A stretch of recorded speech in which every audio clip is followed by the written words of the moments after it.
Coming up at T-minus 33 seconds, the GLS will hand off control to the ALS. This is the autonomous launch sequencer. On board the rocket, it will take over command and control of the rocket. But the ALS will check, make sure there's no holds coming from the ground up until T-minus 2 seconds. Go for ALS. And we are go for ALS. The Space Launch System is now counting down to liftoff of Orion on its maiden voyage to the moon. Here it is!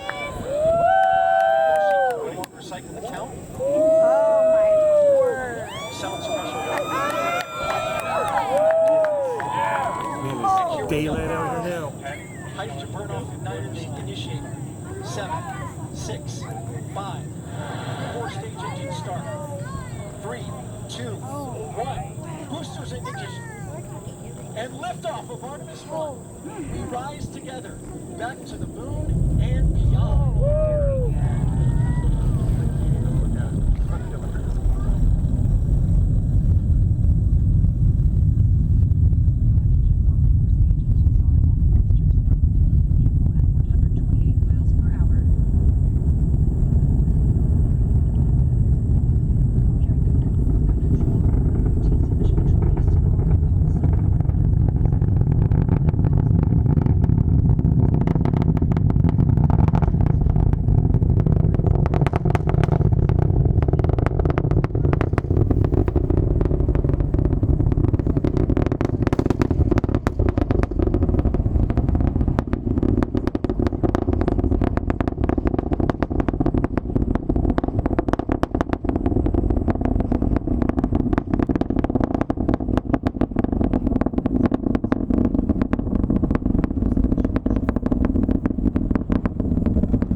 That these solid rocket boosters have separated these 177-foot boosters. Now the core stage continues to power the flight of Orion, all force RS-25 engines firing, traveling over 3,400 miles per hour, 46 miles downrange. 2 minutes and 36 seconds into the flight. Hearing nominal calls here in Mission Control Houston. We've still got 4 good engines on the core stage.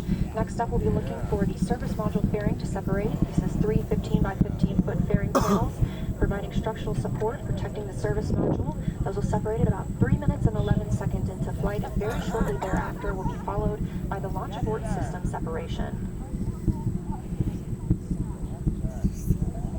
Just over 3 minutes into the flight of Artemis 1, now traveling over 4,060 miles per hour, 83 miles downrange. We just had confirmation that the service module fairing has separated.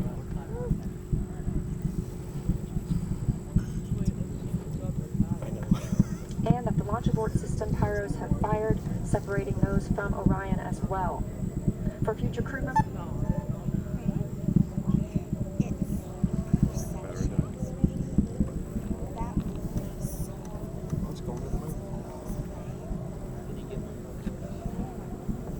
we just heard the call for 3 engine press, meaning if SLS were to lose an engine at this point in the mission, we could still achieve a nominal mission. We would just have an extended main engine cutoff time. However, we still have 4 good engines, all at maximum thrust right now, powering the first flight of Artemis at 5,200 miles per hour, 148 miles downrange.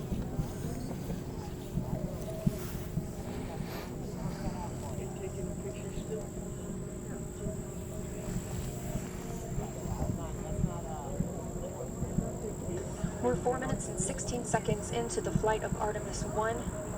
So far, we've had a clean ascent.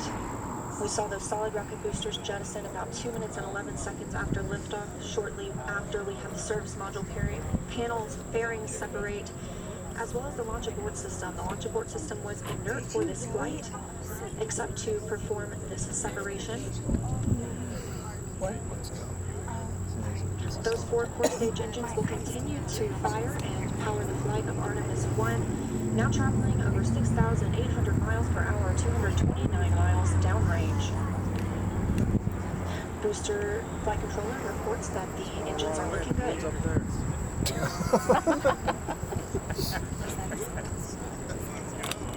I don't think it's a direct flight. Our first stage main engine cutoff time is about 8 minutes and 3 seconds. We are now at 5 minutes and 11 seconds into the flight, 7,656 miles per hour.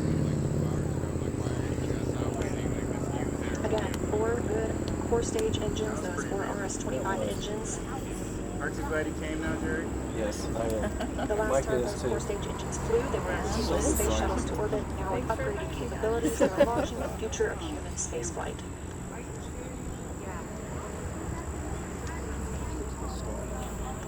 Five minutes, 42 seconds into the mission. We are now traveling 8,800 miles per hour, 345 miles downrange from the launch pad at Kennedy Space Center. It's amazing I can still see it. Again, we are anticipating core stage main engine cutoff at about 8 minutes and 3 seconds.